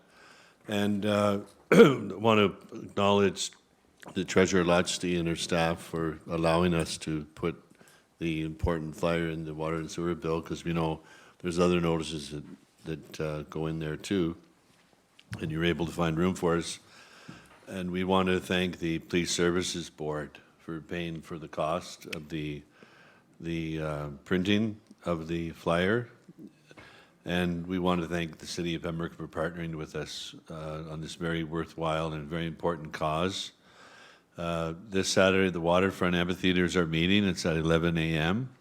and we'll have different community partners speaking. The mayor is coming, the OPP will be there, representative from Algonquin College. We'll be talking about Community Watch and the issues and our programming plans and our canvassing plans and a general public information meeting. It'll be our fourth meeting. We will not be going door to door canvassing until COVID is conquered, but we will continue to meet and canvass in the digital age and on the internet and by mail out. So if you want to join the mailing list, you contact, it's on the flyer, the Deputy Mayor ourselves, or the email, pembrokeseawatch@gmail.com. Thank you, Your Worship. Thank you. Councillor Giacono.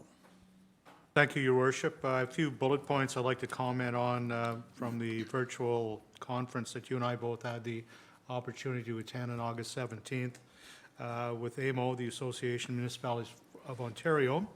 And just as a little aside, the association, through a memorandum of understanding, provides $1.3 billion to municipalities for transit and gas tax. So they have the ear of the federal government as well, and you know, they're our go-to as municipalities.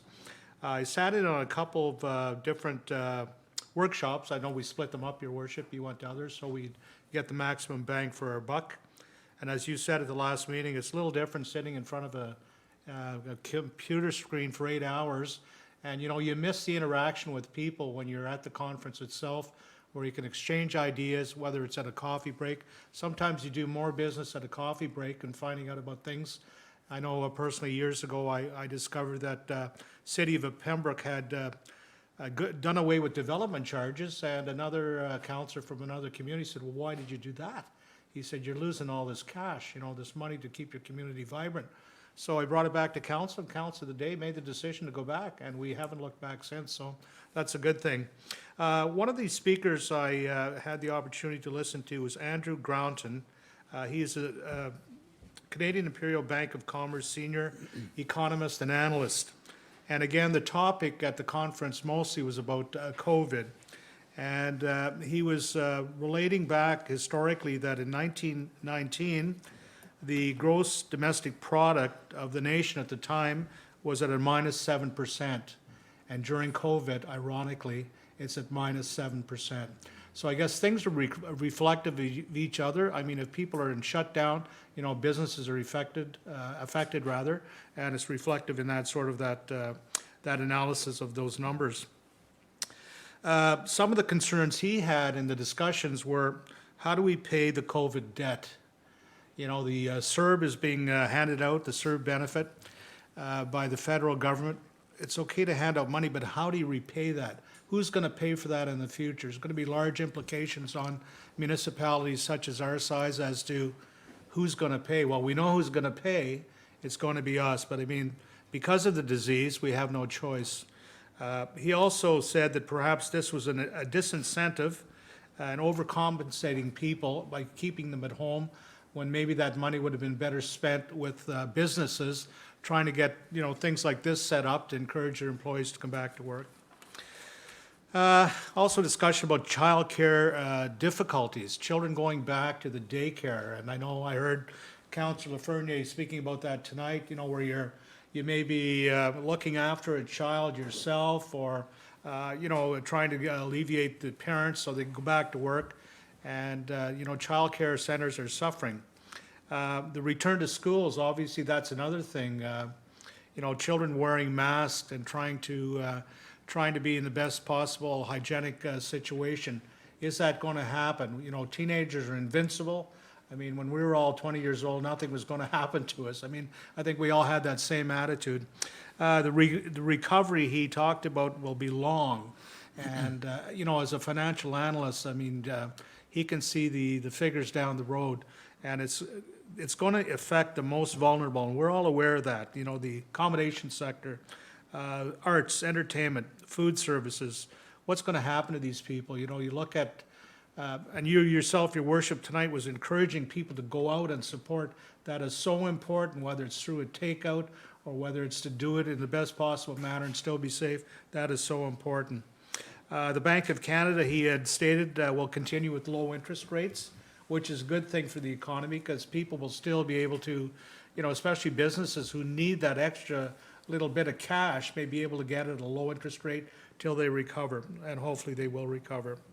Also attended a ministry transportation forum, and this involved a number of issues in regards to, you know, dollars have been handed out to municipalities. $243 million has been handed out for stabilization and helping in long-term care. Now, whether that's not transportation, but the provincial government has given that money out. And we look at those funds today, we keep hearing about COVID rearing its ugly head. 16% of the long-term care facilities in the province are run by the government. And those had a very low COVID action rate as opposed to privately owned facilities. So I know the province is looking at that. Why is it happening in those facilities? And thank God not as much in the other ones. Is it because they have better hygiene, better enforcement policies in place? That has to be looked at. And if you open the paper today, you'll see that another privately owned nursing facility, not in our community, but somewhere else, is going through that drastic COVID infection rate again. I mean, there's something has to give there. A number of mayors actually took part in some of this virtual stuff, so you had a chance to talk to them back and forth a little bit. One of the main topics that they were concerned with, they're mayors from the North, Timmins, Southern Ontario, and I know we are too, is with the homelessness. And how are we going to get that support? How do we get those extra dollars to help people that are homeless in our community? What else? I'm not going to keep you too long here. Minister Romano, he made an indication about how many dollars are dropped in the province by the international students that come to our country. It's $7.8 billion in the province of Ontario alone. I know that Algonquin College here in Pembroke has at least 12 international students. They come from across the world to study. And Minister Romano spoke that we should encourage this program, especially with COVID. Again, everybody's looking at maybe studying from home, not traveling. But when these people travel here, they spend money. They rent accommodations, they buy food, they purchase a vehicle, whatever it is. We need to encourage that. So he's fully in favor of that. What else? The Mayor of Golden, British Columbia, former Mayor Christina Benty, she spoke of the impact on COVID on infrastructure investments and and that every municipality should have a good asset management plan in place, which I believe we do. The Deputy Mayor and Mr. Lewis, they're keeping us on track. Nobody wants to hear that a building permit or, you're going to cut in the road permit, it's going to cost you more money. But that's the way of the world. I mean, you can operate in any community. They have ways of recouping dollars. We have to be really cognizant of our asset management plans.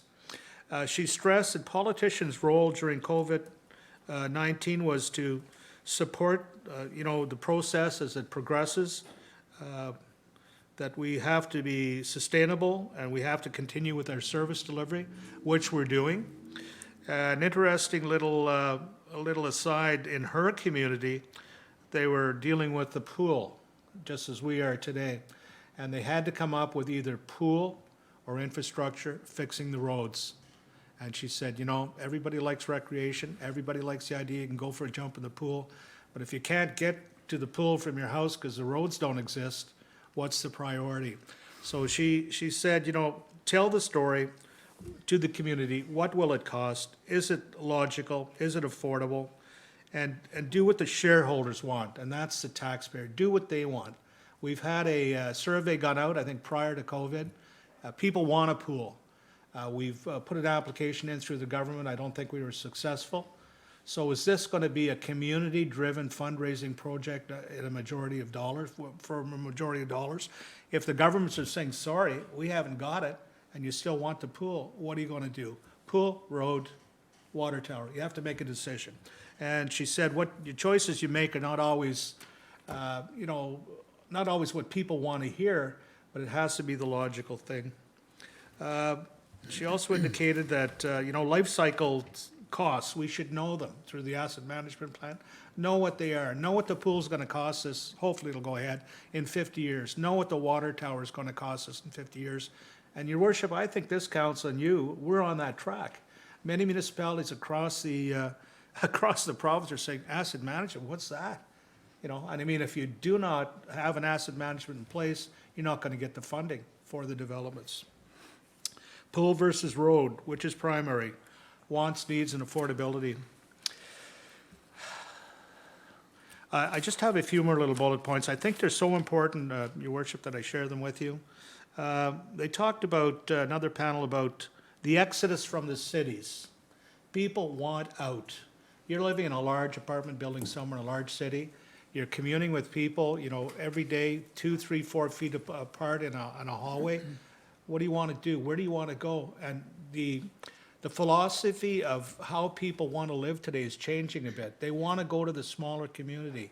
And there is an exodus happening right now. It's happening.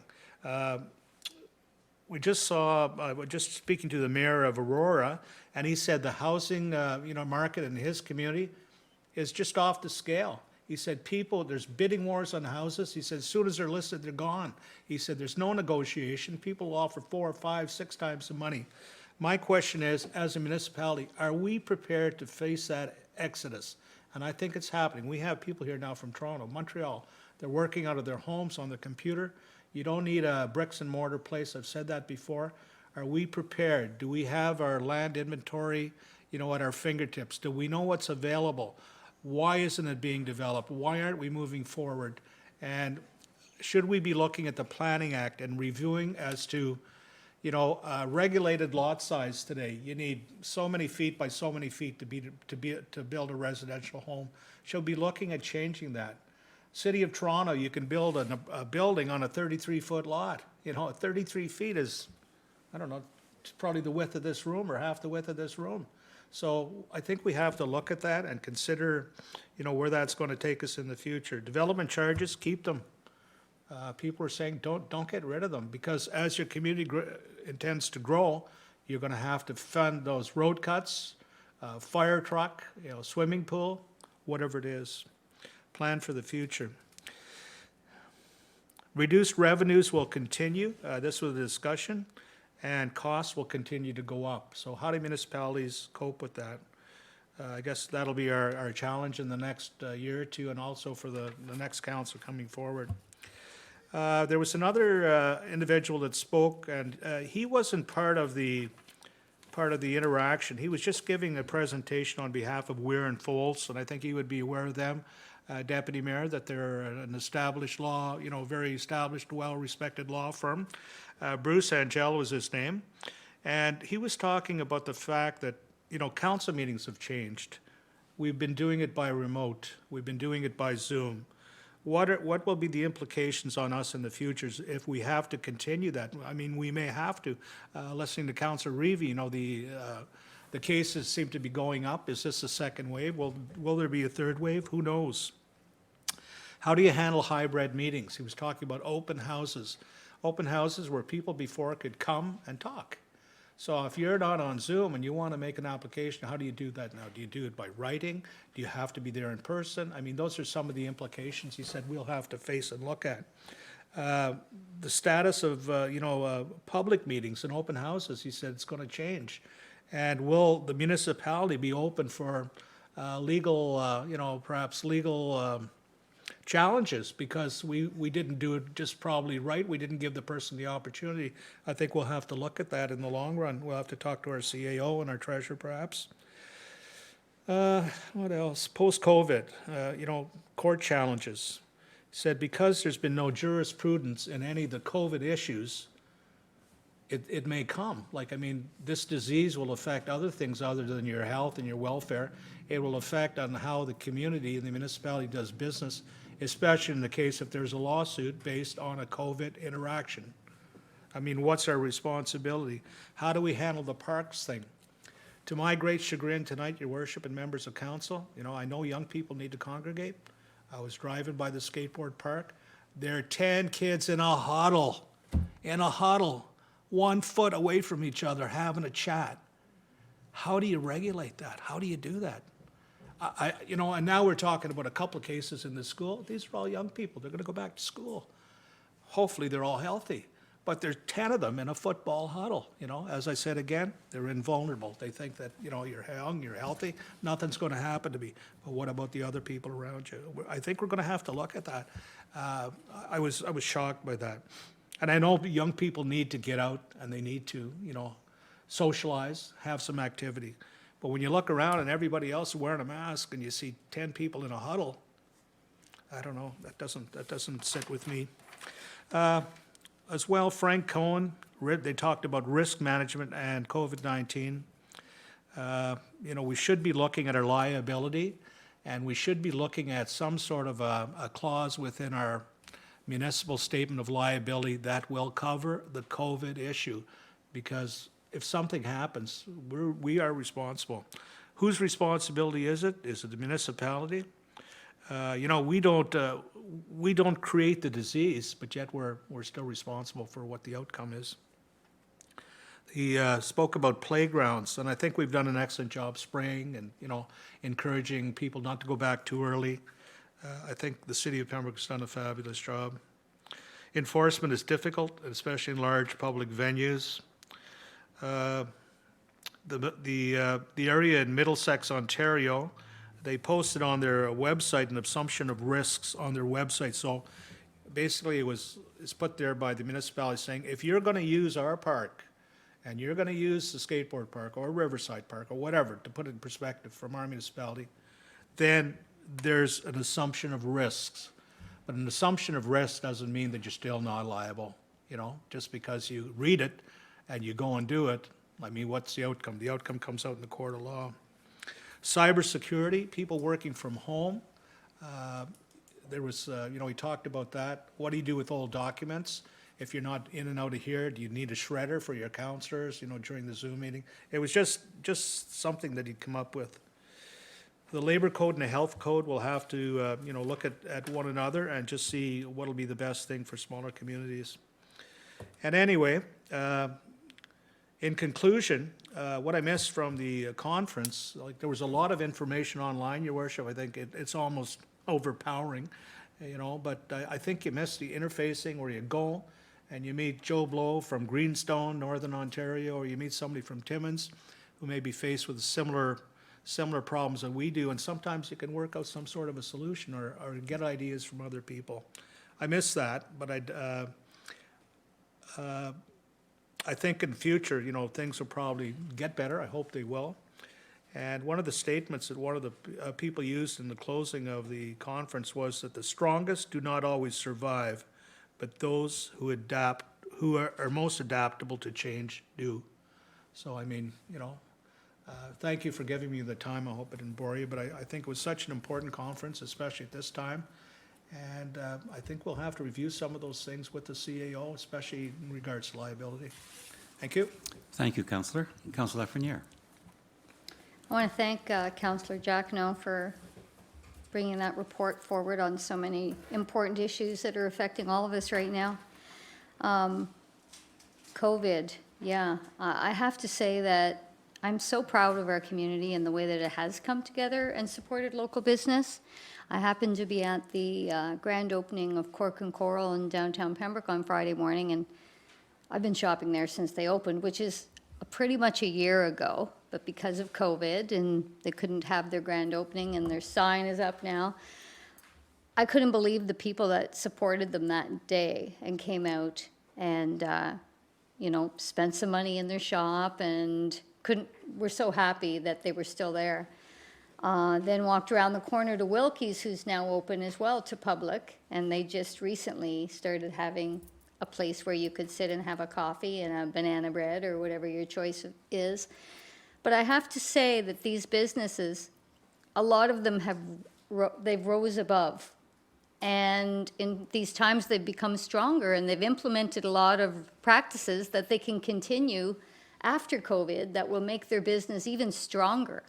Whether it's an online entity or delivering to people, you know, that kind of thing. I have to say I'm so proud of our business community. And I want to talk about our waterfront and what it did for so many people in our community this summer that didn't have a backyard or didn't have a trailer or a cottage to escape to, but could get a little bit of normal in their day-to-day life by going down to the beautiful waterfront. And I want to say congratulations to the Horticultural Society who worked so hard down there, as well as our summer worker down there. Speaking of the marina and the waterfront, I want to remind people that the City of Pembroke did sponsor yoga in the park this summer, which I attended a few times, and it was well run. People were social distancing and being very respectful. And tomorrow night is the final yoga in the park. So I invite you to get your leotard, whether you look good in one or not. Come down to the last yoga in the park at 6 p.m. tomorrow night. I want to thank White Pine Yoga for providing the instruction. And thank you very much. Stay safe. Thank you, Deputy Mayor. Thank you, Worship. I just wanted to indicate that it's my pleasure that Michael St. Jean has been appointed to the Police Services Board as a provincial appointee for a period of 3 years. So it's, we've been waiting for a little while, and so we're glad to finally be back up to full strength. I think everyone knows Michael St. Jean, but he's a Rotarian, businessman in our community, and sits on a number of different community boards. Secondly, I just wanted to bring council up to date in terms of the community garden that Councillor Adela and I are involved in. The beds, if you go down River Road, the beds have now been delivered, the soil has been delivered, we just got the sign, so things are coming together, and yes, I know it's fall, and I'm not too happy about that at the present moment, but things are coming together, so we'll hit the ground running come the spring, and there's certainly still some availability in terms of the beds, and so if anyone wants to communicate with us, and but next year will be the year. It seemed odd to start it in the middle of the year, but it is what it is, and we're glad to be working together on that project. Thank you. Confirming bylaw, Councillor Lafreniere. Moved by myself, seconded by Councillor Andrew Plummer, the bylaw 18-2020 to confirm the proceedings of the regular meeting of council of September 15th, 2020 be adopted and passed. And further, that the said bylaw be signed by the mayor and clerk and sealed with the seal of the corporation. Moved by Councillor Lafreniere, seconded by Councillor Plummer, that bylaw 18-2020 to confirm the proceedings of the regular meeting of council of September the 15th, 2020 be adopted and passed. And further, that the said bylaw be signed by the mayor and clerk and sealed with the seal of the corporation. All those in favor? Carried. Could I have a motion to adjourn, please? Councillor Reevy, seconded by Councillor Abdallah. All those in favor? We are now adjourned. Thank you very much.